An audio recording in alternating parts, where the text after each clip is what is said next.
What up, gamers? Welcome in to the ultimate Judgment of the Fool Hunt Showdown event guide. In today's video, I'm going to be walking you through everything new in the Judgment of the Fool event, how to level up your battle pass quickly, how to earn event points fast, kill the new AI targets, how to get more kills on other players, get more wins, and ultimately get the most out of the all-new Judgment of the Fool Hunt Showdown event. So let's jump right in.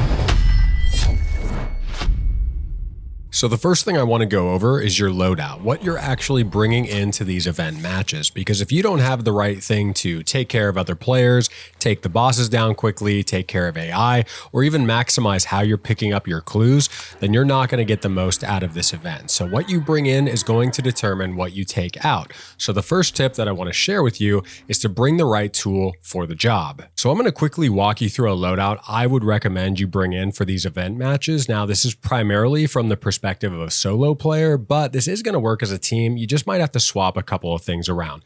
Starting out with our traits, you're going to notice I'm not bringing in Necro, even though I'm playing solo. That's because I want to prioritize speed, survivability, and stealth when I'm playing solo. The first one is speed. When you have Serpent and Conduit, you can sprint by clues, pick up one clue. You're going to get the price of 2, so you're going to get stamina for 2 clues, and you're also going to get event points for 2 clues. That's why I want to bring this in first. I can just move across the map quickly, get to wherever I want to go first, and I can either get the center bounty, or I can get to the boss first, or whatever I want to do, I can do it first, more likely if I have a lot of stamina and if I know where the boss is. So I like cutting out clues, being really fast, being the first one there. You might swap out Serpent for Necro. Maybe you don't think it's as important to be able to run by clues or have that interaction range increased to 50 meters. That's totally fine. Now, if you're playing as a team, I would recommend maybe swapping out Serpent and Kite Skin for Witness, because then you can come in after the match, after some fights that you're listening to, loot up some hunters, get some extra points that way. I think that would be a good suggestion, or you could even swap out Conduit if you don't really care about the stamina boost. Maybe bring in a stamina shot instead of something like the antidote. You can swap some things around here. This is just a general recommendation. The reason I bring in Kite Skin is because I have an extra trait point, and with the Catalyst trait, you never die from falling. You saw in the intro, it's very cool, allows for some really cool rotates and just crazy plays that you can make, and you're not going to die from taking that fall damage, which is very cool. So moving into actually what we're bringing in, starting with our bomb launcher, we're going to bring in the steel ball ammo because this basically acts as a Romero. This is going to be your shotgun for close quarters fights.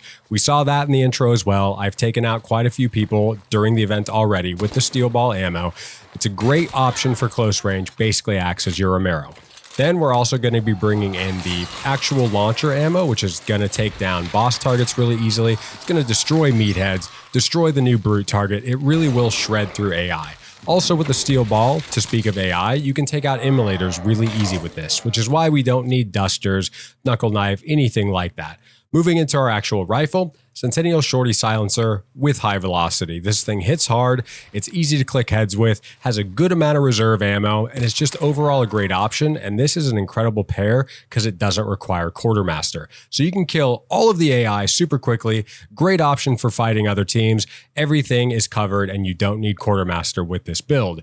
Bring in the throwing spear because you can take out AI super fast with this as well. I just throw it all over the place, killing hives, armoreds, concertina armoreds. You can really take out everything very quickly. And then of course, first aid, don't need to say anything about that. I like bringing in alert mines because you can put them around the center area, or you can put them around compounds just as you're running around near clues or anything like that. Maybe get some free kills. You can also light people up, so you don't need a flare pistol. You can drop one of these on them and shoot it, light people up to burn them that way after you loot them, of course. And then decoy fuses. I always bring this in. Great way to take space. Great way to prioritize stealth as a solo. I can just throw one of these, take some space, get out of there, disappear, keep moving to where I want to go. Vit shot for quick healing, frag bomb so we have a nice kill potential tool, rather consumable, at our disposal at all times. Antidote shot so we don't have to worry about hive bombs, hives, poison ammo, anything like that. And then just in case we're running out of our special ammo, because this is an entirely special ammo build, I do recommend bringing an ammo box for this. So that's kind of the general overview of the loadout. And now I want to transition into our next couple of tips. The first one being to move smart and move fast. This one's going to be all about how do we use the loadout we just went over to move very quickly across the map, getting all the points we can along the way as fast as possible. So right here, you're going to see me using the Serpent and Conduit combo we just talked about in our loadout overview. And you'll also notice that I'm on a double boss slayer match. So what I'm going to do here, I just got my first clue in the Scrapbeak boss slayer area. That's going to give me 6 minutes of stamina, 16 event points because I'm playing solo. I'm going to now cross over to the assassin layer area, get another clue there, getting me 6 more minutes of stamina, as well as 16 more event points. Another thing you want to do while you're moving across the map very quickly here, look for these event effigies. You're going to see them scattered across the map. They're going to get you 5 more event points very quickly. So we're going to pull up to our next clue here, and you're going to see that once again, I get 6 more minutes of stamina and 16 more event points. Now, if you're not playing solo, you won't be able to take advantage of the Serpent and Conduit combination like this, but there are a couple of options if you're playing as a team that I'll go over. The first one being you can divide and conquer. Early on in the game, you could send somebody more center map and try and predict where that next clue is going to be, where your second clue is going to be, and just get out in front of it and try and get that second clue very quickly so you get those event points fast before somebody can banish the boss. Now, maybe you're not comfortable dividing and conquering. That's totally okay. On Dessau, there's going to be a few compounds that have 2 clues that you could also rush and try and get those 2 clues to get the double event points very fast. Those compounds will be Weeping Stone Mill, Pelican Island Prison, and First Testimonial Church. Now again, these are just a couple of options. You can kind of do whatever you want to do if you're playing as a team, but I would definitely recommend one of those 2 things. Divide and conquer if you're comfortable doing it, or just go to one of those compounds that will give you 2 clues very quickly. I would also recommend bringing in Beast Face once you get the Catalyst trait, because that's going to allow you to literally run through birds and other sound traps without making any sound or alerting other players, allowing you to move that much faster while maintaining your stealth. And the reason I keep talking about moving fast is so that you can maximize the amount of clues you get and maximize the amount of event points you get from those clues, but also so that you can be to the boss layer first. Or if you want to go to the center area, you can be there first. Get something like the master clue, which by the way, doesn't give you event points, just a disclaimer there, but you could get something like the center bounty. You could of course trade up, get catalyst, random trait. There's also effigies around the center. You could get shadow leap can show up there sometimes, random traits like that will show up. That's why you want to be moving fast. But it's not just about clues or the center area, traits, the center bounty, anything like that.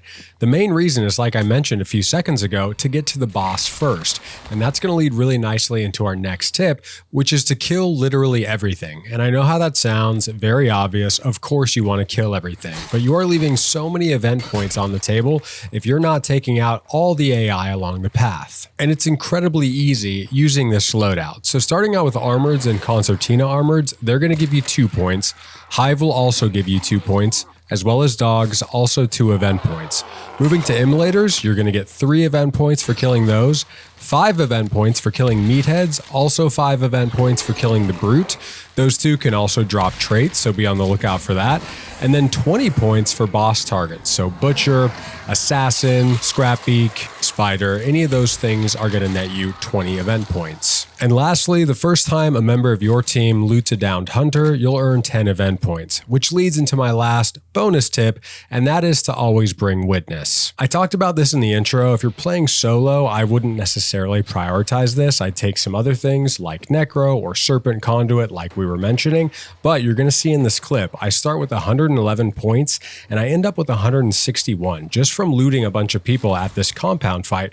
I didn't even kill all these guys. I maybe got 2 or 3. I came in at the end, kind of cleaned things up, and there was another solo here who extracted with 1 bounty, and then I got the other one, and I get all of these loots. So this is a really powerful tool you can use during events and during this event to just easily get a bunch more points. I've been averaging 150 to 250 points a game, playing very fast games, not even getting very many hunter kills, not always extracting with a bounty, and I'm still getting quite a few points every game very quickly. So I would definitely recommend doing this. Keep track of fights on the map at boss layers and listen for fights happening, and you can go in at the end of your run and try and get loots just like this. You could also save your pledge marks, go to the Fool's Hideout at the end of the run, see if there's anything left there, the effigies or any traits you might want. That's what I would recommend doing at the end of the match. So that is my last bonus tip on how you can get even more points and make the most out of the Judgment of the Fool Hunt Showdown event. We're going to leave it there, guys. I hope you liked this one, got something out of it, and if you did, be sure to like, share, subscribe, and we will catch you in the next one, gamers. Peace.